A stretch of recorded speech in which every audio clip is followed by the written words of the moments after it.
Right, can everybody hear me? Well, you can't reply now, but I'm hoping you can all hear me now. Thank you for your patience, first off. Um, those that don't know me, I'm not originally from Northumberland, you've probably worked that out, but I moved up here in 1995 to actually run the mining museum at Woodhorn. Never having worked in a pit, but again, people that know me realise I'm very passionate about local heritage and preserving that heritage. So I was there for about 10 years or so. And in the next half an hour or so, we haven't got very long, I'm afraid, I want to sort of touch upon what I call the mining memories, which isn't just about mining itself, but the sort of social life that went with it as well. And I particularly want to show the opening slide here of the Whippets. Ashington was famous for the Pitman painters. I'm sure you've all heard of them. As a group, they go back to the 1930s and they existed for nigh on 50 years until the mid 80s. This particular painting is the Whippets by George Blessed. Now, I'm sure you've all heard of Brian Blessed. Well, you can't not hear him, he's so loud. But George Blessed was his uncle. And I don't know if you know this, but Brian Blessed, when he was a youngster, used to spend his summer holidays at Newbiggin by the sea. And not a lot of people know that. But anyway, so the Pitman paintings are absolutely brilliant because they had this fantastic visual record of how miners, and actually the Pitman painters weren't just miners, there were dental technicians and others as well, but primarily miners, how they saw their own communities here, particularly in southeast Northumberland. So we get the Whippets, but we also get lots of stuff underground as well. And the, oh, blimey, here we go. Here we are here. And the culture's got to me because since I've been up here, I've never had a dog in my life, but we now have greyhounds all the time. And this is my current greyhound, Petey, in case you're interested. And for those that saw me a few minutes ago, as you can see, this was taken in the mid 80s. I haven't changed a bit. I like to think that's the case anyway. But in all seriousness, as I say, I moved up here in 95 to run the mining museum. And had a brilliant, why they took me on, I've never worked this out, but I was running the mining museum at Woodhorn and Woodhorn Church as well.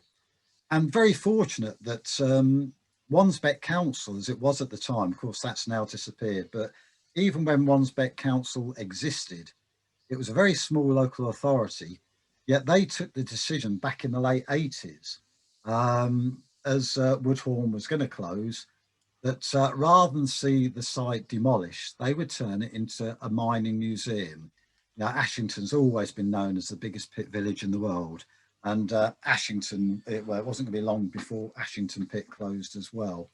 Now, for a small local authority to take on a coal mine and turn it into a museum, that was a huge undertaking. Financially, I don't think they realised the sort of implications at all. As I discovered when I moved up here in 95, Wansbeck Council, I think, had about 40, 45 councillors or councillors, as you would say.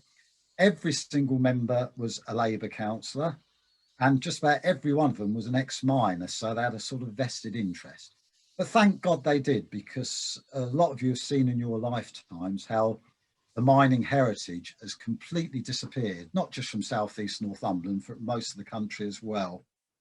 And just to give you an idea, just before the First World War, when coal mining peaked in this country, there were just over 1 million coal miners, absolutely staggering number. And to give you an idea, today there's less than 10,000, it's just a handful. So anyway, Woodhorn, it's brilliant. Although quite a few buildings were flattened, the ones that have survived are now what we call listed buildings. This is a designation given by Historic England. And once a building is listed, it's nigh on impossible then to pull it down. It has to be preserved. And not all the buildings at Woodhorn listed, the site's what we call a scheduled ancient monument, which is another layer of protection. So it's going to be there forever and a day. And that's so important. I can remember showing school groups from Ashington around the Colliery Museum at Woodhorn. And I had to show youngsters what a piece of coal looked like. They'd never seen a piece of coal. And this is children from the biggest pit village in the world. Things have changed quite dramatically. And in my sort of 10 years or so at Woodhorn, I was part of the team that raised the money, millions, tens of millions in the end, to build the cutter, which now houses the Northumberland Archives. So we've got this fantastic complex now at Woodhorn that preserves not just the mining heritage, but masses of Northumberland's rich heritage as well. Fantastic. Right, going back to the Pitman paintings, this is one by Harry Wilson of Ashington Colliery. And again, it's a scene that many of you will remember, the pit heap in the background, the smoke, the dust, the railways, a sort of common sight. Yet, if I was to drive past Ashington Colliery today, you'd be hard pushed to even know there's ever a colliery there. It's now a business park. But I learnt very quickly when I moved up here, as you're driving around the northeast, if you see a low mound with trees on it, the chances are it's probably a former pit heap that's sort of been landscaped and turned into a country park or a leisure amenity. It's amazing how, particularly in the northeast, the Northumberland Durham coalfield, one of the largest in the country, one of the largest in the world at one time, can just disappear from the map. And again, you'll be well aware there's no deep mining in the northeast anymore. The last pit to close just down the road at Ellington, that closed in 2005. And what we have now is open cast, although not here at Druridge Bay, I'm pleased to say.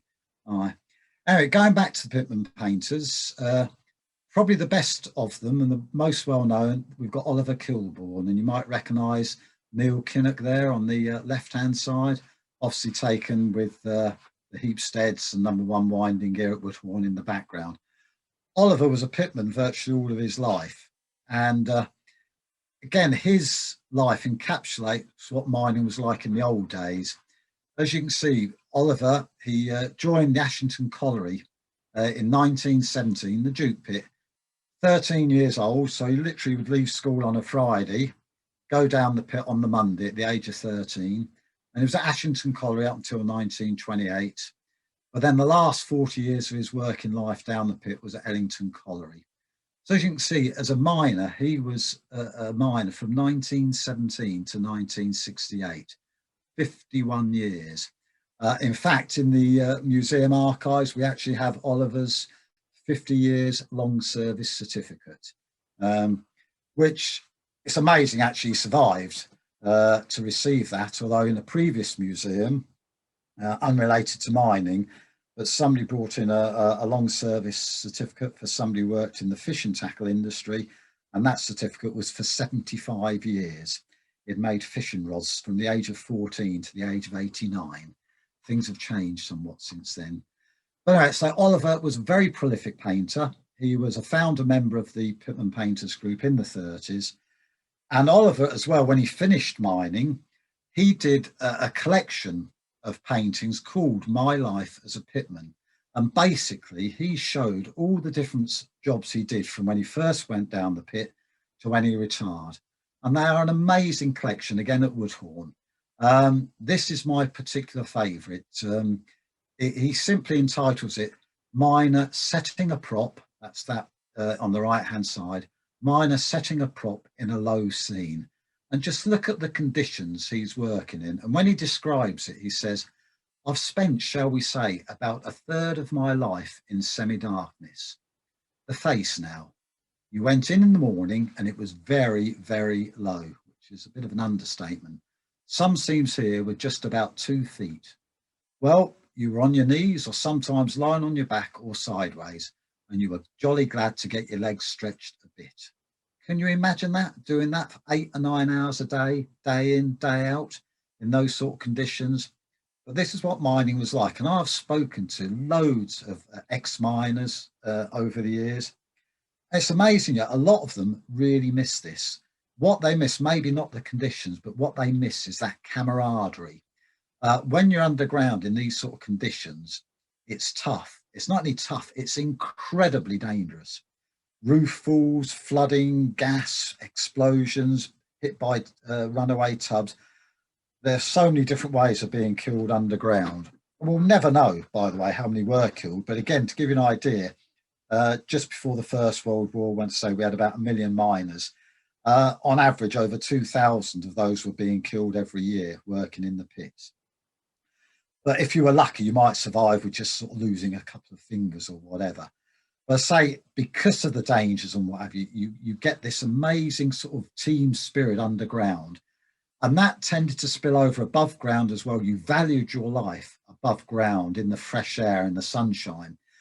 And companies like the Ashington Coal Company that run sort of 5 pits in this area were pretty forward looking, not only with their housing, but with their cultural, their sports provision and what have you. So the football, the whippets, the cricket, the clubs, the social, so you miners together 24 hours a day almost, and their families. And of course, you hear people say, oh, we never had to lock our doors, everybody helped each other out. And that has really disappeared in sort of last generation or so. And it's very hard to preserve all this in a museum. You can preserve objects and what have you, but trying to preserve a lifestyle is quite a challenge, really.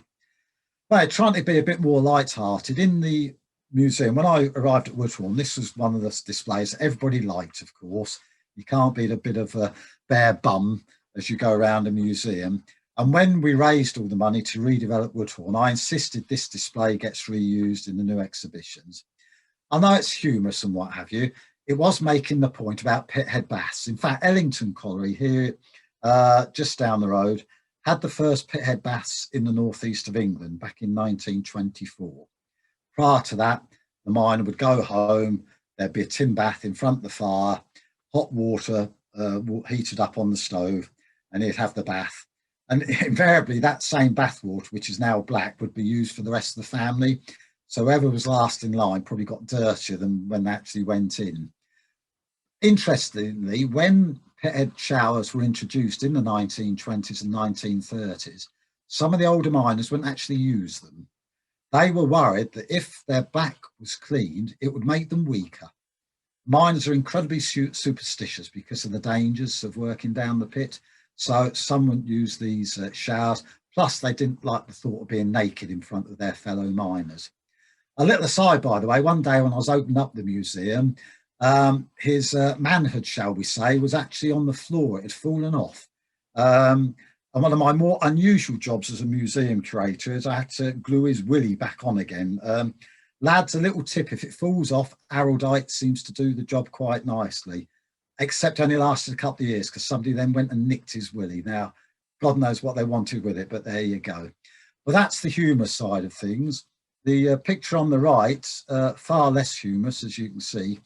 The miners' strike, 84 to 85, one of the longest industrial disputes in sort of modern history. Pit closures, there's all sorts of reasons for and against. But in the end, some pretty grim stuff. And I remember when Ellington Colliery closed in 2005, I knew quite a few people there. And one of the lads used to be a union official, invited me into the union office at Ellington after closure to go through all their records to see if there's anything we want to keep for the museum. And one thing they'd kept were all the letters that the striking miners had written into the union. They had a strike fund, a very small amount, mind, and they'd kept these letters. And I'll never forget one of them that I read. And basically the miner was saying, basically, I'm desperate for money, not to buy coal, but he actually wanted it to buy a bit of food because he had 2 children aged 4 and 1. And both his children had just come out of the RVI in Newcastle. They'd had to be admitted for malnutrition.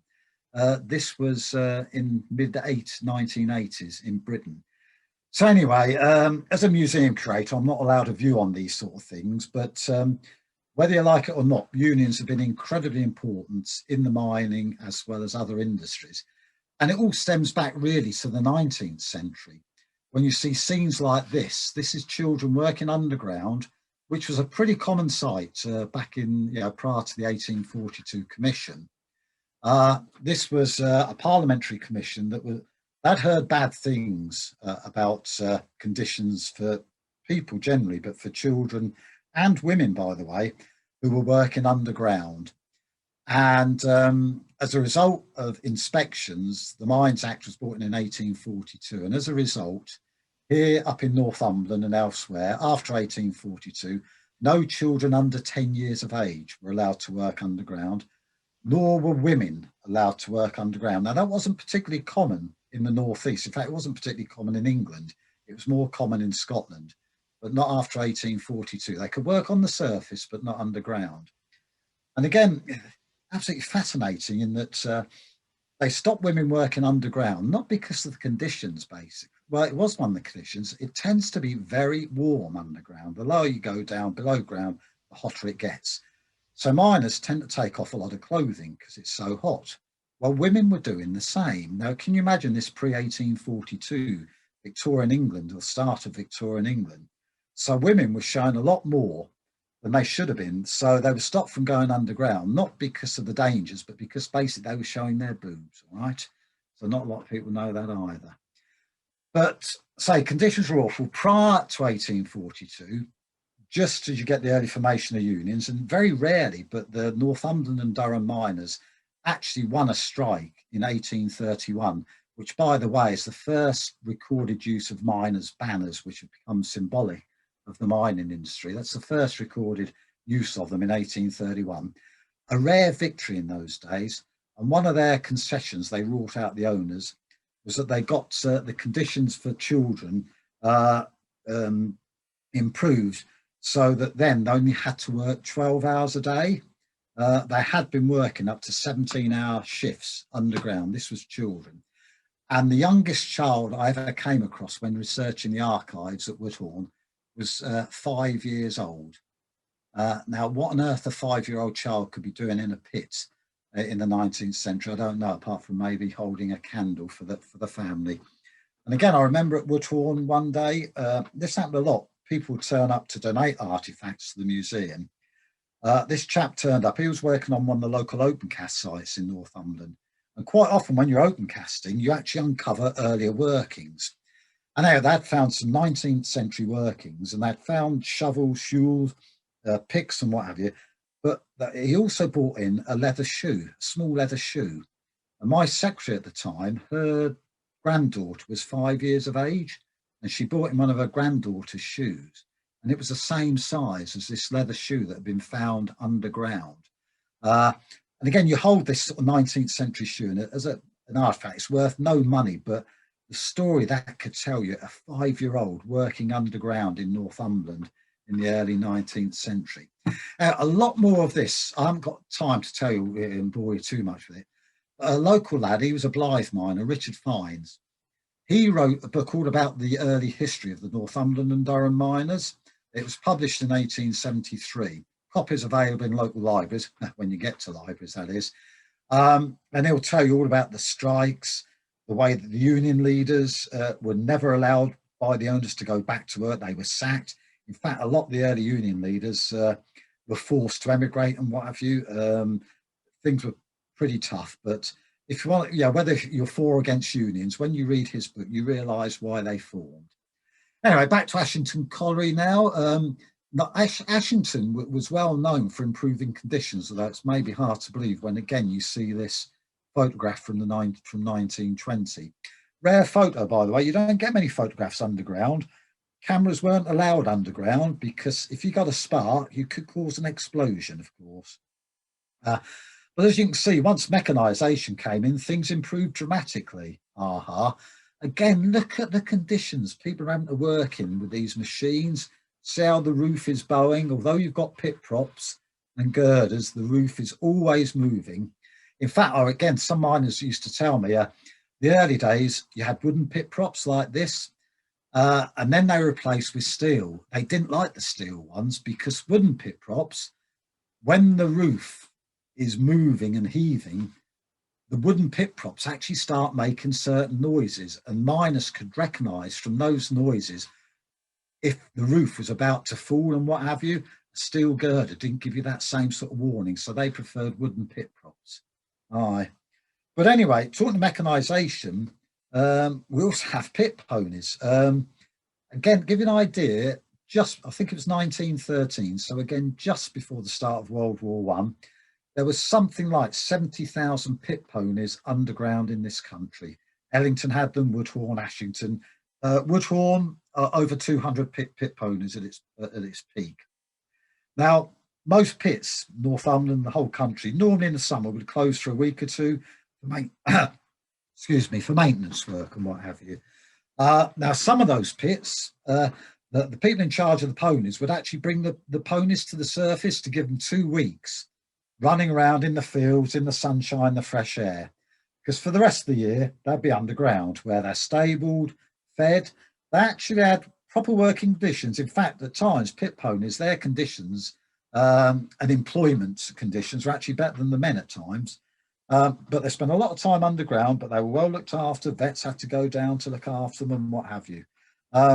Having said that, how well treated were they? Well, a friend of mine sadly died now, but he worked at Ashington Colliery as what we call a putter. His job was to take empty tubs into the coal face and then bring out tubs of full coal. And his wage depended on how much coal he could shift in a working day. So, of course, a pit pony, you might sort of latch on, I don't know, 4 or 5 coal tubs. And then that will go back to the bottom of the shaft for them to be lifted to the surface. And that could be half a mile away, if not further. Well, of course, if you want to earn more money, you'll add an extra tub or 2 of full coal to that trail of wagons. But the pony would know this. And Jim used to say to me, if I tried to put extra ones on, the pony would take it to a certain place where the mine was at its narrowest, and then it would stop. And of course, he couldn't get to the pony to make it move. So he'd have to like crawl underneath the coal tubs to get to the pony.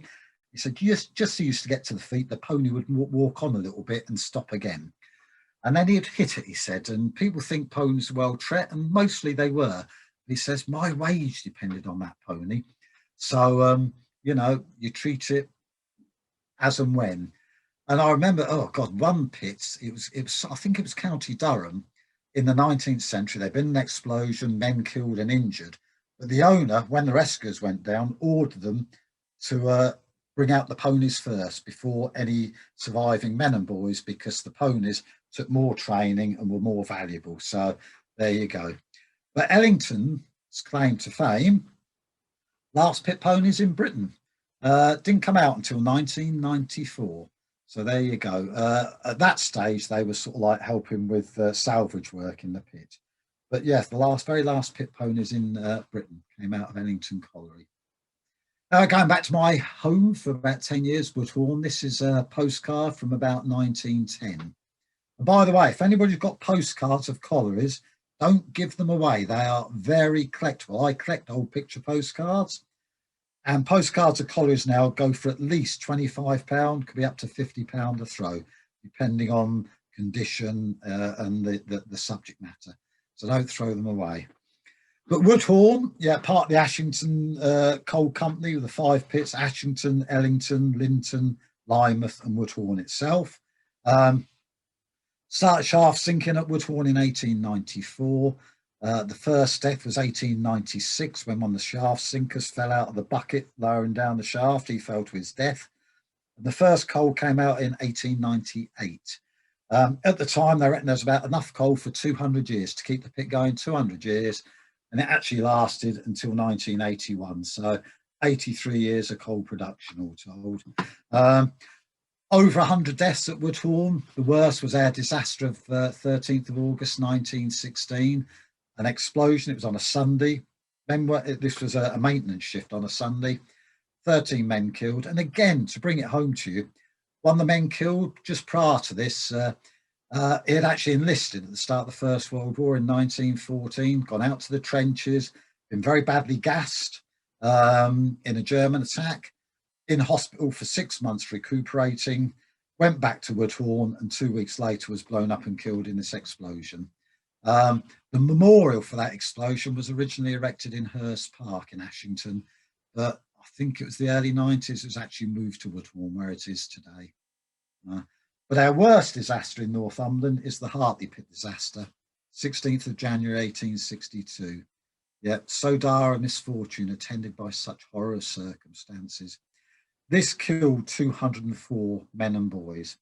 And what happened here, Hartley, which is between Seaton Sluice and Seaton Delaval, single shaft, lots of mines in those days only had one shaft. Unfortunately, the beam engine, which was here, pumping water out of the mine, very wet underground, it fractured and about 20 tons of it plunged down the shaft, collapsed all the stonework, timber around the shaft lining, and effectively formed a plug.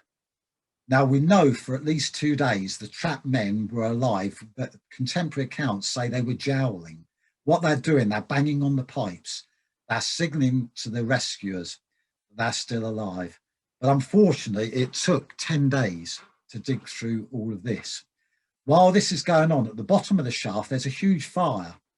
The shaft originally was split in two, and the fire on one side. So that fire is generating a huge amount of hot air, which, sorry about that. So the hot air goes up one side, creating a vacuum, and that's drawing in fresh air down that side. But obviously, it's also burning up all the oxygen and what have you. And as well as burning up the oxygen, one of the byproducts of the burning is it's producing carbon monoxide, which is highly poisonous. Anyway, after 10 days, the rescuers break through and they don't find anybody alive. They find fathers with their arms around their children, their sons, consoling them. Apparently, it was though they were all asleep, but they were all stone dead. One of them managed to write a short note before he died. Friday afternoon, 1:30. Edward Armstrong, Thomas Gledson, John Harding, Thomas Bell, and others took extremely ill. They're getting carbon monoxide poisoning. We also held a prayer meeting at 1:45 with Tibbs, blah, blah, blah. Tiggs exhorted us again, Sharp also. And another miner on a piece of paper just wrote, "Mercy, O God." Can you imagine it? You're slowly dying and there's nothing anybody can do about it. This caused a national scandal. And the result of the Hartley pit disaster, every new mine, not just in Northumberland, but around the country, had to have 2 shafts from then on. So if one got blocked, there was another way of escape. Most of the 204 miners were buried, who died, were buried at St Aidan's churchyard at Ersdon. In fact, the churchyard wasn't big enough. This field next to it, owned by the Duke of Northumberland, was donated by the Duke of Northumberland to bury them in. And there's a memorial above one of the burial pits, and it records all the names and the ages. And as you can see, the oldest 71, the youngest 10 years old. And just look at the Liddell family. 1, 2, 3, 4, 5, 6, 7, 8, 9 members of that one family alone. So this is why we have a museum, to remind people of what mining was like, all right? Anyway, before we get too depressed, I haven't got too long, I want to cheer you up a little bit, all right? The Miners' Picnic, the Durham Gala, probably best known, but the Northumberland Picnic is older. The Gala only started in Durham in the 1870s. The Northumberland Picnic goes back to the 1860s at various locations. Morpeth, Bedlington, Ashington, been all over the place. Bedlington in the 50s and 60s, what a day out. The drinking, the band competition, all sorts of a really, really good family day out. And Woodhorn, well, were it not for COVID, every year still tries to sort of maintain that tradition of a miners' picnic. Some of you, no doubt, have done the old map making, progging the mat, another painting by Oliver Kilburn. I'm told the worst thing is actually cutting up all the clippings to do all this, but a fantastic tradition. And certainly when I was at Woodhorn, we had our own map making group there, and then school children that visited the museum, as well as getting the mining heritage, would have a chance to have a go at map making as well. And it's great. And like all these old crafts, it's becoming more and more popular now. Other traditions, the pigeons. And did you know Woodhorn has got an Olympic gold medal in its collection? And it's for a pigeon called the Iron Man. This pigeon was from North Seaton, and it won the Pigeon Olympiad in London back in 1960 something. I've actually held the gold medal. How about that? And I remember a local lad in Ashington invited me around his house to sort of to show me his show leeks. He was very proud of his leeks. He was Ashington born and bred, had a superb Ashington dialect. And after he showed me his leeks, he said, "Do you want to see my boards?" And I thought, why does he want to show me a piece of wood, a plank, a board? Eventually I twigged he meant his birds, his pigeons. But after 25 years, I got used to the dialect. And again, the picture on the right, this might bring back memories for you. The poster, the postie, the mangle. There you go. There's the old tin bath hanging on the wall in the backyard. You've got your water butt to collect the rainwater, because apparently you rinse your washing in rainwater, it makes your washing softer. So I'm told. There we go. And Ashington, again, it used to host things like the World League Championship and the world's heaviest onion, Now, this is a poster from 1980, and look at the prize money. £1,200 for your Champion League back in 1980. £500 for your Champion Onion, the Northern Social Club. Sadly, again, with the closure of the pits, this is all ended now. And look at the size of these things, absolutely monstrous, all right? Yeah. As some of the audience to this talk know, I love my football, but again, Ashington has produced more footballers of the year than any other town in this country. You've got Bobby Charlton, Jack Charlton, War Jackie Milburn. In fact, all the blokes, apart from that's Bobby and Jack's dad, these were all professional footballers.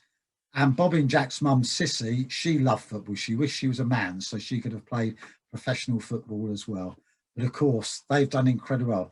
So Bobby was Footballer of the Year in 66, Jackie in 67, and War Jackie Milburn, he was Irish League Footballer of the Year in 59, after he left Newcastle to join Irish League. His nickname, his initials were Jetch, John Edward Thompson. He was renowned for his speed. But would you believe he died of lung cancer? He smoked all his life. And when I worked at Woodhorn, I was very lucky to meet Jackie on more than one occasion. What a lovely lad. Very moving documentary about him a week or two ago. But yes, he was very supportive of events and activities that we used to run at Woodhorn. And then, yeah, finishing off, just to go back to Ellington Colliery, 1909 to 2005. There's a photograph of the shaft sinkers wearing what looks to be funny gear, but literally you'd be lowered down in a kibble, a bucket. And of course, as you're sinking that shaft, you're going to go through the water table. So before the shaft is lined, water will be pouring down the shaft, which is why they're wearing these leather hats and leather sort of shoulder strappings to try and keep some of that dampness out and what have you. And Ellington, had a very checkered history towards the end, but it finally closed back in 2005. And as you well know now, the pit's just about gone now. It's now a housing estate. It's amazing how these places can go, the Big E, but it's disappeared. But thanks to people like Neil Taylor, a very good friend of mine, still lives in Ellington, local historian, ex-miner. Neil formed a memorial group of which I was a member, and we raised about £70,000 for this particular project to get local sculptor Tom Maley to do this sculpture of the miner and what have you, which is now being incorporated into the housing development at the former colliery site. So again, a reminder of what used to be there once upon a time. And my final slide, so I've got about 3 left. So I've had to rush it. There wasn't a great deal of time. Again, open cast. This is the north end, or was at the north end of Druridge Bay. This was Radar North in the 50s and early 60s. This lunar landscape. Open cast mine only came in the 1940s as a war measure, by the way. But that's all we've got left in the northeast now. But can you see there's a few little buildings there? When this was open casted, these buildings had to be left. And it's Low Chibborn Preceptory and Dower House. There's the preceptory, which is, I think, 13th century, and that's about 16th or 17th century. But I had to keep that. That wasn't allowed to be open casted because it's a historic monument. Unfortunately, it did have a moat around it, apparently. And as an archaeologist, as I am, we love moats because all sorts of goodies end up in moats. But unfortunately, the moat did get open casted. So whatever treasures were there have gone. And my very final slide through this whistle-stop tour of mining memories is, I thought this might bring back memories for you as well. Netties, the toilet, the outside loo. I'm sure some of you listening to this talk this afternoon will have used one of these. Do you remember the squares of newspaper hanging on a hook? And there, imagine, in the middle of winter going out there. By goodness me, you were a tough lot. I think you're brilliant. If any of these survive, to me, some of these should be listed. These should be preserved by English Heritage as a way of life. We're too soft now with our central heating. But anyway, on that note, I shall finish. I hope it sparked a few little memories. It's a huge topic and what have you. Something I was really proud to have been offered the job. I had a fantastic time at Woodhorn Colliery. Although I don't speak the local dialect, I'm very proud of your mining heritage. And it's brilliant now that we do have the museum and the archives to preserve that for future generations. Thank you very much.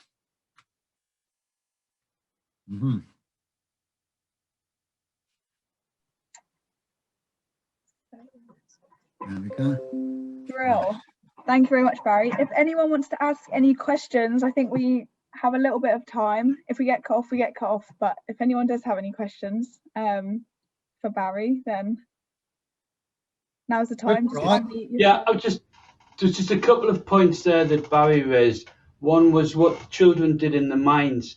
In the Lancashire area, the children often operated the ventilation fans, which pulled air through, and they also, back in the 1800s, opened the doors for the trucks, for the putters. So the putters didn't have to stop pushing the mines. They actually had children with a candle, which would actually allow them to see them coming, and they opened the doors for the putters. The other thing which sprang from what you're saying is there are leek growing and onion growing festivals still happening. In Toxton, there's an annual show, and in North Broomhill, the world champion leek grower of all time lives just across the road from me, and I can see his house now, and he recently won the Guinness Book of Records biggest leek in length rather than weight about 3 years ago, Jeff.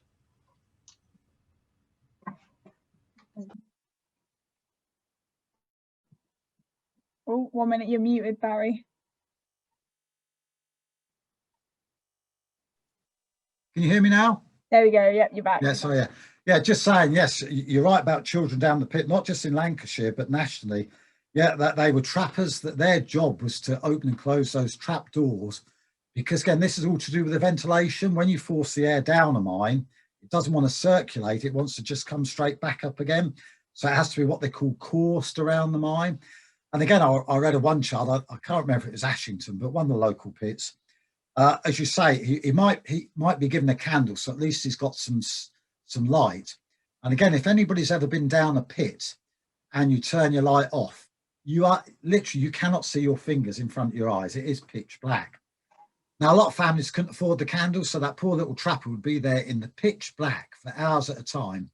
And this lad, it was recorded, he befriended a rat that was crawling around near him. He would feed it little bits of bread from his sandwich because it gave him a bit of company during the day when he was waiting for the tubs to come through. The good old days, all right? Not a lot good about them at all. That's what great, when you're a historian, we're very quick to moan and groan about life today, how tough it is. And okay, yeah, we've got COVID, which is exceptional. But when you research what life was like in the early 20th and 19th century, we are so pampered today, it's not true. Here endeth the lesson. For real. Did anyone else have any questions for Barry while we're all here?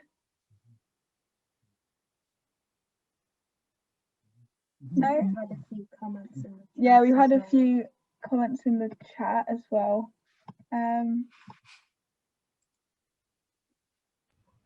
One who enjoyed it. Yeah, it's a shame it had to be so quick, definitely, but such is Zoom. Yeah. So I'm just reading out his stepfather was a miner, sitting straight here. Yeah, one of the jobs in Ashington had its own private railway system between the colliery rows, the colliery raz. And at night time, ponies with tubs would go around clearing out the netties, clearing out the night soil, as it was called. And in fact, Jim told me a little ditty that the children in Ashington used to sing when he was a child. What was it? My father was a midnight mechanic. He worked all through the night. And when he got home in the morning, he was covered in, and I'll let you work out the missing word, all right? He used to say sweet violets, but I don't think that quite scanned properly. I miss old Jim. Yeah, Jim, bless him. He was lucky he got out the pits because the Second World War intervened, and he joined the RAF. And he was very angry in a way that just as he qualified as a navigator on mosquitoes, the war ended, and he never flew any missions, and he felt guilty about that. And I don't know if they've still got it, but the RAF Association used to have a home in Rothbury, the old county hotel, where former RAF servicemen could go for holidays. And eventually I got Jim booked into there, and he had a brilliant time and what have you. But anyhow, after he left the RAF at the Second World War, he became a school teacher in Ashington. And in those days, he used to teach different subjects. And one of them was PE, physical education. And he used to get changed with the boys. I don't think you'd be allowed to do it nowadays, but different life in those days. And some of the boys used to think he'd been whipped because his back was covered in black scars. And this is typical for miners because you're working in low seams all the time. When you forget, you get up quickly. And of course, if you catch your back, you cut it and the coal dust gets in. And for the rest of your life, you have all these black and purple scars all over your body. So again, another mark of coal mining. A lot of them miss it though, you know, when I'm, just very quickly, there's one lad, a lot of miners miss it, that camera eye. I gave it a talk like this in a care home in Ashington one year, and one of the audience, he was in a wheelchair. He had all the lung diseases as a result of coal mining. He'd got all the stone and coal dust in his lungs. So he was on oxygen. And he told me afterwards, pull Woodhorn Colliery Museum down. The last thing I want to be reminded about is mining. He said, look what it's done to me. Not only that, he had, I think, 3 brothers and a father. He lost all 3 brothers were killed in different mining accidents. And his father was so badly injured in a mine that he never worked again. So, hard to argue with. Sorry if I've depressed you. What a cheery note to end it on, eh? No, I think that was a really, really brilliant talk, Barry, and thank you so much for joining us and doing that for us today. My pleasure. I definitely really enjoyed it, and yeah, hopefully we can have more, maybe even in person soon. Who knows? Who knows? But yeah, massive thank you to everyone who came, everyone who donated. Like I said, we'll be in touch. Hopefully we can do a few more of these. And yeah, if anyone has any questions or wants to get in touch, catch my drift email. You'll be able to find it on the Wildlife Trust website, but feel free to give us a shout about anything. Yeah, thanks everyone for coming, and thank you so much, Barry. I thought it was brilliant. So, my pleasure. Thanks everybody. Brilliant. Yeah, Take good care, time. everyone.